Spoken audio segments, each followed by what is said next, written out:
That was another explosive run, and one thing I've learned in our time in this game, yes, the offensive line has to get a lot of credit, but for big runs to occur, the wide receivers have to block well downfield. And then you have to have a good guy carrying the ball too, right? Oh, without a doubt. You need that difference maker lugging the rock.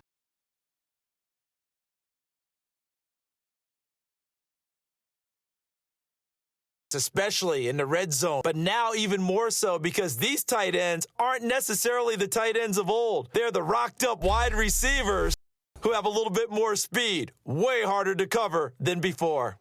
It comes, and he lost the football. Mariota had it jarred loose. And they'll be at the 18-yard line. Great field position here in the red zone. Sometimes I think when we watch games, we're actually watching a living museum because we're seeing the evolution of positions almost with each passing game. How about defensive ends nowadays and the way that they can run almost all the way across the field? It is unbelievable, isn't it? I mean, they're so strong, but they're so lean they can move so quick with those bodies. It's almost unfair. You're supposed to be able to know where a defensive end is supposed to be on every play. These guys flash so quickly, you're not sure where they're going to end up. Brandon, what I remember most about playing with guys who knew how to rush the passer, they would just tell you, cover people for me just long enough for me to get there, and that's exactly what happened on that play. I think for the offensive coordinator, under pressure, and down he goes in the end zone, and that's a safety. Well, I do have one word for that touchdown for you, partner.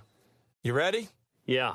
Cosmetics. It's like putting lipstick on a pig. It's hard to do, too, and the pig doesn't like the lipstick a heck of a lot, but you do like the fact that they're battling. Pulled pork, bacon. And he was excellent on that drive. He deserved to be the one to get across the chalk. Oh, I agree with you totally. A workhorse on the drive, and how about that last decisive run to punch? A lot of scoring. There's no doubt about that in this one, Charles. Points, they were not at a premium. They were pretty easy to come by. They were, but it was fun, wasn't it? Because both teams finding ways to click.